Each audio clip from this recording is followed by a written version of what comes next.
Hello बच्चों, let's read this question. The question says metallic magnesium has a hexagonal close packed structure and a density of 1.74 gram per cubic centimeter. Assume magnesium atoms to be spheres of radius r.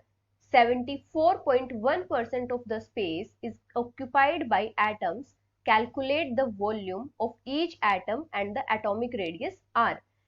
And molar mass of magnesium is given as 24.31। तो यहाँ पे हमारा की concept क्या होगा? यहाँ पे इन्होंने बात की है कि डेंसिटी हमें गिवन है, तो डेंसिटी निकालने के लिए हम क्या फॉर्मूला यूज करते हैं?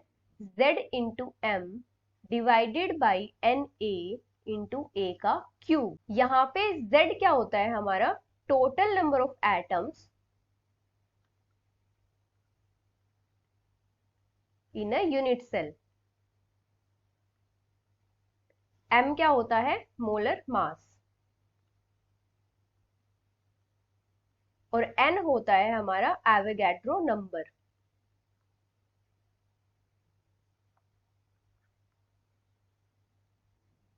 इसकी वैल्यू होती है 6.022 इंटू 10⁻23 पर मोल। और जो a क्यूब होता है वो होती है volume of unit cell. Volume of unit cell. अभी इन्होंने यहाँ पे क्या दिया है कि हमें डेंसिटी तो गिवन है और हमें निकालनी है वॉल्यूम ऑफ ईच एटम। हर एक एटम की वॉल्यूम निकालने के लिए पहले हमें यूनिट सेल की वॉल्यूम का पता होना चाहिए कितनी होती है। जो Z होता है HCP यूनिट सेल में टोटल नंबर ऑफ एटम्स कितने होते हैं? 6। अगर हम ये वैल्यूज पुट करते हैं डेंसिटी के फॉर्मूला में, डेंसिटी इक्वल्स टू 6 इंटू 24.31 ग्राम पर मोल डिवाइडेड बाई 6.022 इंटू 10⁻23 पर मोल इंटू ए का क्यूब। पर मोल से पर मोल कैंसिल हो जाएगा। डेंसिटी हमें कितनी गिवन है? 1.74 ग्राम पर क्यूबिक सेंटीमीटर। अभी यहां से हमारी ए क्यूब जो वॉल्यूम है यूनिट सेल की वो कितनी वैल्यू आ जाएगी? 1.393 इंटू 10⁻22 क्यूबिक सेंटीमीटर। ये आ जाएगी हमारी volume of unit cell. Volume of unit cell. अभी हमें यहाँ पे गिवन है कि एटम्स ने टोटल स्पेस कितना ऑक्यूपाई कर रखा है? 74.1%। मतलब जो पैकिंग फ्रैक्शन है वो हमारा कितना है? 74.1%। और पैकिंग फ्रैक्शन हमारा किसके इक्वल होता है?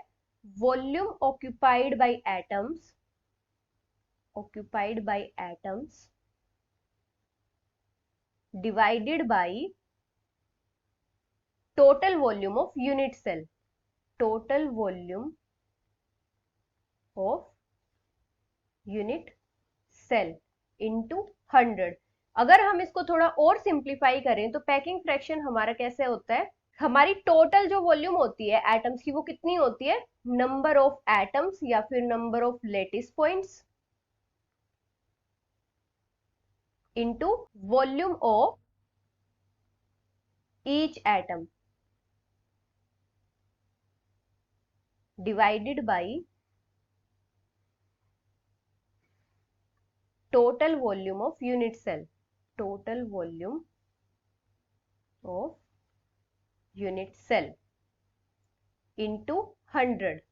अभी अगर हम वैल्यूज पुट करते हैं तो पैकिंग फ्रैक्शन कितना है? 74.1% equals to Z into 4/3। Atom हमारे एक टाइप का स्फीयर होता है और स्फीयर की वॉल्यूम कितनी होती है? 4/3 pi r cube divided by ए का क्यूब। ए का क्यूब क्या है? हमारी यूनिट सेल की वॉल्यूम इंटू 100। तो यहां से हम क्या कैलकुलेट कर सकते हैं? 74 डिवाइडेड बाई 100 इंटू ए का क्यूब इधर आ जाएगा equals to Z into 4/3 pi r cube. तो हमने यूनिट सेल की वॉल्यूम फाइंड आउट करी थी, ए का क्यूब हमने फाइंड आउट किया था। तो अगर हम पुट करेंगे वैल्यू तो क्या आएगा? 1.393 into 10⁻22 equals to Z into 4/3 pi r cube. ये क्या है? हमारी वॉल्यूम ऑफ एटम। तो यहां से अगर हम वॉल्यूम ऑफ एटम निकालेंगे 4/3 पाई आर क्यूब, तो ये हमारा कितना आ जाएगा 1.018 into 10⁻⁻22 divided by 6। Total number of atoms कितने हैं 6 सेंटीमीटर क्यूब। तो यहां से हमारी वॉल्यूम कितनी आ जाएगी एटम की 1.718 इंटू 10⁻⁻23 सेंटीमीटर क्यूब। ये हो जाएगी हमारी volume of atom. Volume of atom. अभी हमें निकालनी है रेडियस ऑफ एटम। तो वॉल्यूम ऑफ एटम कितनी है हमारे पास, वॉल्यूम ऑफ एटम हमारे पास कितनी है 1.718 into 10⁻⁻23 centimetre cube equals to 4/3 pi r cube. तो यहां से हमारा आर क्यूब कितना हो जाएगा 1.718 into 10⁻⁻23 into 3 divided by 4 into pi की वैल्यू हम क्या पुट कर सकते हैं 3.14।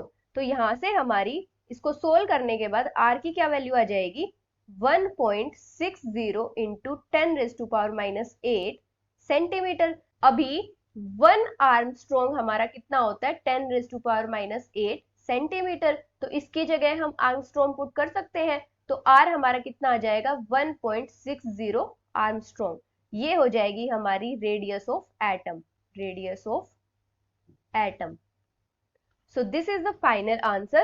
Hope you understood it well. Best of luck.